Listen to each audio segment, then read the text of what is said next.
Welcome to the Harmonious Family Life. How to create deep connections, transform your family, and live with confidence and grace. My name is Ulrika Bilby, and my mission is to transform families and help them navigate the landscape of creating a harmonious family life, where we all can thrive, individually and together, using our strength and unique skills. Today, I will be speaking with Deana La Rosa.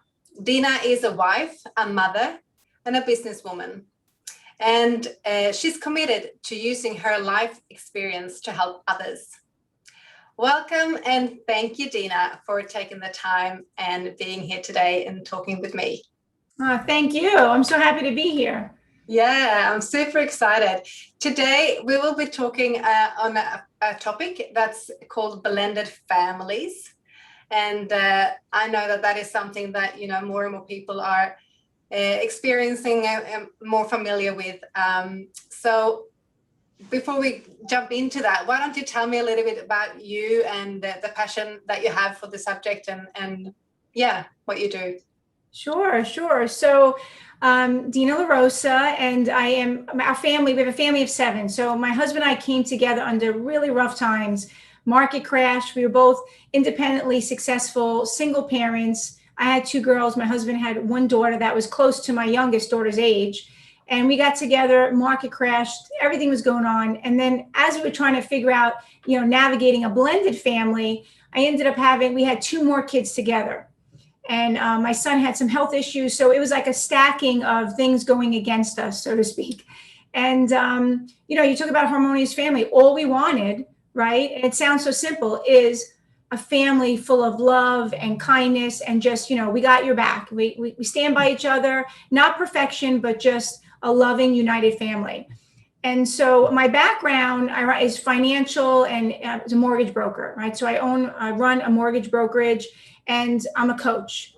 And so when everything was going on with my blended family, I started keeping notes and recordings of how I was feeling going through it.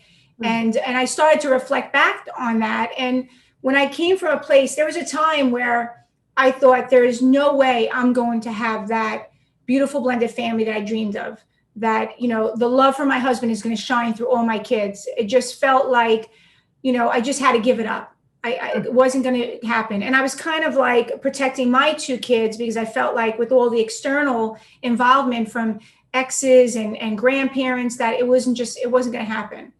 And then finally, one day I realized that, and you'll appreciate this saying, if it's to be, it's up to me. And this was like going back probably about 5 years ago. I just decided, you know what, like that's not true. Like my story doesn't have to be everybody else's story.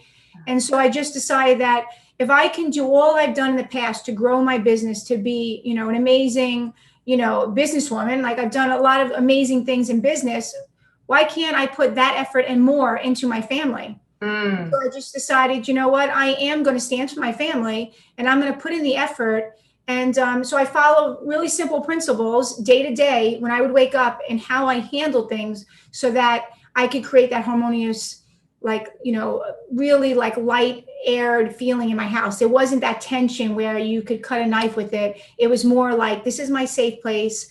It doesn't have to be perfect, but I feel safe here. I feel loved here. And that became the goal and what I focused on. Wow. So that was a mind shift really that you did. Like it was a conscious shift that you had. Yeah. And that because it sounds simple, but it's not. It's day-to-day work. I realized that I get to share this because I had a lot of downloads from God. I'm very faithful. So that was a big part for me, but it took me doing the work, right? I could get the guidance. I could feel in the deepest level of my heart and soul, what I wanted and what I needed to do. But if I didn't take the steps to implement it, there was going to be no change. And if I kept looking for other people to change, then, that's not fair either. It had to start with me.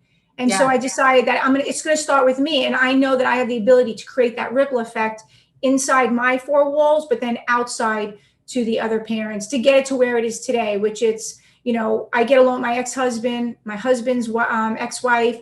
We've gone on vacations together and still things will come up. But when you're aware of what the end goal is, which is having that loving, united family, you step back and you don't take things personally and you don't jump into the power struggles, you kind of settle out, right? You don't want to jump into the eye of a tornado, right? You kind of like sit back, stay in the safe zone. So these are a lot of things that I learned along the way from doing it wrong and saying, okay, that didn't benefit me. That didn't serve anyone by getting into that argument and wanting to be right over just having the peace. So I learned that, and I took, notes, and I finally decided, like, I get to share this, because I wish I had somebody along the way that I could have, a lifeline just to pick up the phone, or a course, or even a book to read to guide me. And I didn't have that. So it was a long journey for me. And I want to make that journey a little bit shorter, a little bit more harmonious for other people. So it's a passion for me, and I love it. And I get to share it with my kids by asking them to share their feelings, and then use that when I'm speaking to other families. Yeah, that's really powerful that you actually did something and you changed it around to something really good. So you did write a book then called The Blended Families. Yes. A roadmap for success. Yeah. Yes. And it is all drawn upon your own stories and experiences, right? Yeah. And in that, how can you tell us a little bit more about those principles that you're talking about? You're having different lessons that you learned that you share in this book, and the first one is that you touched a little bit upon that. Don't take things personally, which is easy to say but very, very difficult to actually live by. Yes, it is. So and it takes, how did you manage? Yeah, it takes daily work. And I didn't know how to phrase it until recently, with all the learning I've done and the leadership training. But it's like you got to win the day.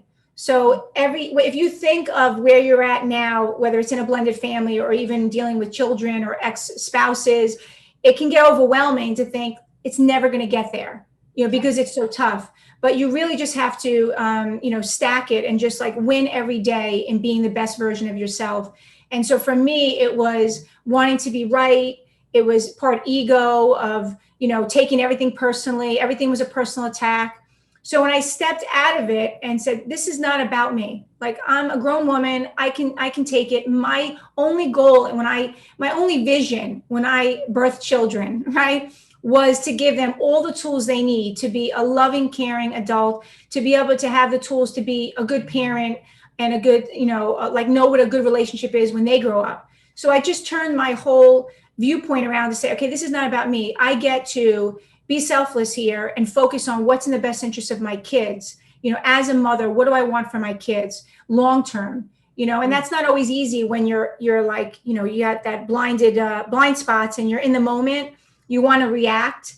But I started just stepping back and walking away, stepping out of the arguments and journaling and just staying focused on my vision for my family and just saying, I'm not going to take that personally. I am going to use it as an example with my children to just like, again, step out of it and just, focus on peace, because nobody wins when there's arguments and stress. We start, everything, nothing gets aligned.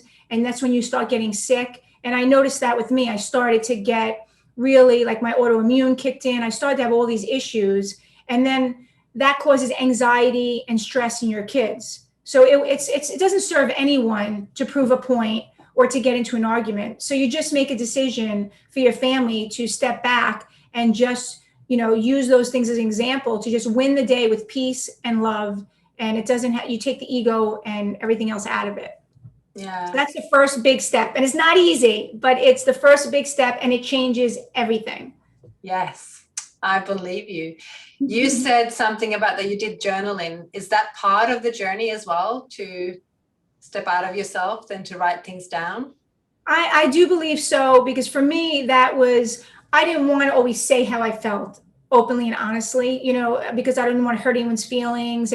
But I felt like I needed to hear myself speak, and really be open and honest about how I was feeling in the moment. And because when you do that and you write it down and then you go back and read it, in some cases, I'm like, that was so silly. And in some cases, I'm thinking, wow, there's anger there. Why is that? And I got to almost like coach myself to say, well, why did you feel that way? And at the end of the day, 10 years down the road, like, does it really matter? Like, and even though the kids may not realize it now, or even the external, like, family members, what is my goal in the end? And I started to think about everything I learned as a child, what I really took away from my parents, what served me, what didn't. And I started using those examples of what I really wanted to implement into my family as a parent. And it was love and feeling safe in your home, feeling like you have someone to go to with no judgment, and just and hearing them, letting them have a voice about how they felt, and just not taking it personally like it was an attack on me. So when I would journal and read it back, I was like, okay, I see where that's happening. I see what I feel, but in reacting that way, did I really want my child or my stepdaughter, like, did I want them to feel not heard? Do I want them to feel like it's them, or it's something they did? And no, I don't want that. I want them to, be adults that are thriving. So I just, it started making me aware of what I was saying that could have damaging effects long term. And how my way of being when I was angry or feeling like my feelings were hurt, then I wasn't as loving to them. I wasn't listening, because while they were talking, my mind was going about how I felt. So when you get to be aware of it and you step out of it and you read what you're saying, you're teaching yourself, that didn't serve me. Let me try something new, right? Because what's the definition of insanity, right? Keep doing the same thing over and over again, expecting different results. So I just decided this isn't serving me or my kids. I get to keep trying until I can tweak it to something that is really just about love and, just what the future holds for our family. Yeah, beautiful. I love that. So the second thing that you then talk about what you learned is focus on the goal. And I guess that's what you've been talking about as well, like the end result. What is it that you want to see? Yeah, just to remind yourself of what it is that you're creating in your family. And instead of focusing on the problems that are there, just, focus on the solutions and how the next day you can do better in handling that situation. Like, for example, if you get into it with an ex-spouse and then normally the kids are going back and forth, there's arguments and the kids are in the car, the kids can hear that.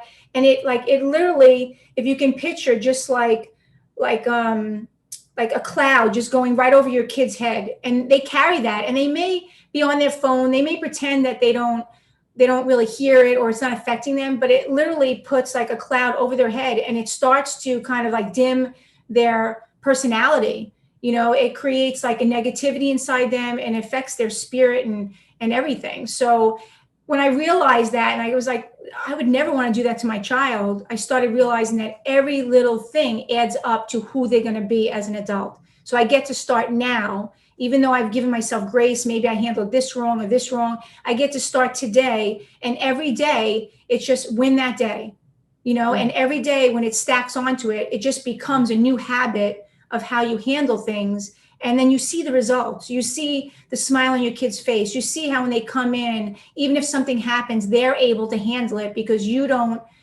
bring in the drama and you don't add to it. You just kind of diffuse it and, use an example that they can relate to, and just no harm, no attacking anyone. Just, what, we get to just release it now and just be happy in the moment in our house. And so that was a huge, huge thing in our house. And, my kids today will tell you that when they talk to other kids that it turned everything around. So it had a ripple effect, but it started with you, and then you can see the results now in your children. It takes two to argue. Takes two to argue. So. Exactly. Yes, takes two. Right. So, but it didn't happen overnight. No. Right. It's a journey. It's a journey. So your third thing then is that, give it time, you say. Yeah. You have to give it time. And that could take longer. I mean, I guess you don't know how long it's going to take, but just knowing that it will take some time. Yeah, just knowing that every day is building on the next day, and it does. It's not overnight. There's not going to be, especially for kids, because kids internalize more, and so it takes time for them to say, "Oh, this is a new pattern," because it could be like, "Oh, well, today, but tomorrow it's going to happen again," like an argument where I'm going to get pulled in the middle of mom and dad or whatever it is. When you're arguing with somebody, or when you have this internal stress in you, you don't think it affects others, but it's in your energy. Like your demeanor, your body language and how you speak, your patience level. So when you realize that like you're going to release it, I call it like my 5-second rule. The rule when you used to drop food on the floor, they're like, up 5-second rule, hold it up to God. Well, when a negative thing comes in my mind or is brought before my energy, I would have that 5-second rule. I'm like, nope, not letting that in. And I'm not going to react to that. And if I had to, I would put a note in my phone of how I want to respond, but I wouldn't respond. And then I would go back and reflect on it later. And so it's, again, it's winning the day and stacking it. And eventually the kids get to not being like, oh God, like if my ex-husband would say something, oh, mom's going to react, this is going to be a bad day. It got to the point where there was no stress, no like this, because, oh, mom knows how to handle this. Mom's not going to react. I'm not going to get pulled into this. So I get to just be a kid. And so, but it takes time for the kids to basically trust you that you know how to handle it. You're not going to pull them in or react wrong. And then that's their piece. And they get to just be a kid and not get in the middle or feel like they're in the middle, because they're half you and half your ex, so that's what people forget. If you're insulting your ex, or you're insulting your kids, and if you're insulting, your kids' behavior while you're comparing them to their other parent, these are all things that seep into their subconscious, and it becomes what they believe about themselves. So it's really important to not do that. And you may not know that until you become aware of it. So once I became aware of that and just really pushing myself to learn and grow deeper in seeing the reactions and what worked, what didn't work, that's when I said, like, this is like, my formula, but I get to share it because it's so important. We have to be aware of things that are said, even if they're in the other room, how that really like seeps into them, and it determines their happiness level. It determines their ability to focus, and it's like a stacking effect, depending if they're 2 years old up until even if they're a teenager. And it's all going to affect them. So I got to just step out of myself and just remember what my end goal was and just be patient. And it did take time, but I had some severe things to work through. But when I just decided I'm not going to get into this argument and truly, like, deep down say, if I care about my kids, if I care about my stepdaughter, how can I not care about her mom and my kid's dad? Because my kids need both their parents, right? So I have to, regardless of why you got divorced or regardless of whatever the issues are, think of as serious as they are. I don't have to do anything but show love and compassion and empathy for the situation. And then that's how your kids are going to handle things as they grow up, instead of anger, resentment, and everything else that piles in when you're angry and holding on to things. So we all got to let it go together and just focus on, like, we all want to be happy, and so that became our, just our way of life. Yeah, I love that. And obviously you did come out on the other side, and it really did pay off. So it's beautiful that you're sharing this with other people. Yeah, any last words that you want to share with the audience? And I think that you also maybe had a gift if someone wanted to get that. Do you want to share? Yes. You can just reach out to me, or you can actually get to them too. But I'm going to give you a free PDF of my book, Blended Families, A Roadmap for Success. So, and when I wrote this book, it was like my passion project. Every time I reread it, like, I think I cried like a baby, because reliving what I went through and thinking, like, oh my, like, almost like, I can't believe I got through all that. And then also pride, of like, wow, I got from there to here, makes you feel really good as a mother. And it also helps you get through some of these tough times in the teenagers. You get to step back and go, okay, no, I know, I've done my best, right? And I'm always trying. So I would love to share that PDF of my book for everyone to read. Wow. And if I can leave you with one last thing, it's just, we put so much effort into so many things, comparing ourselves to others, right? And now where we live in social media and building ourselves personally, building our businesses, but our family is the foundation. And I truly believe if you leave your family behind, you can't build anything off of that. And that's not what God wants. So I really just tell people, stand for your family, like, just make that decision and be like, you know what, I'm going to stand for my family. I'm going to put in the work because I want the results 10, 20 years down the road. And it could be a year down the road. It could even be 3 months depending on how far you are into it. But no matter where you are, if you put in the effort, you can turn everything around. And again, we have kids for that reason, right? To give them everything about ourselves, to feel loved and safe and empower them, right? Not to disable them. And a lot of times we end up breaking them down over time with all these issues that come into divorce, separation, step parenting, and blended families. So I just, I thank you for having me on, and because this is really a tough topic that is very, dear to me. Just stand for your family, put in the effort, because there's so many beautiful things that could come out of that, memories, and having your child call you 10, 20 years later when they're adult and say, wow, mom, like I'm so inspired by you. I appreciate everything you did. It's worth it. It's worth it. So just put in the time, put in the effort, be patient, and just lead with your heart. Thank you so much, Deana. So many wise words. And I think that a lot of people really will enjoy this conversation. So thanks for carving out some time and being here today. And I would like to just say thank you and bye for now. Bye. Thank you.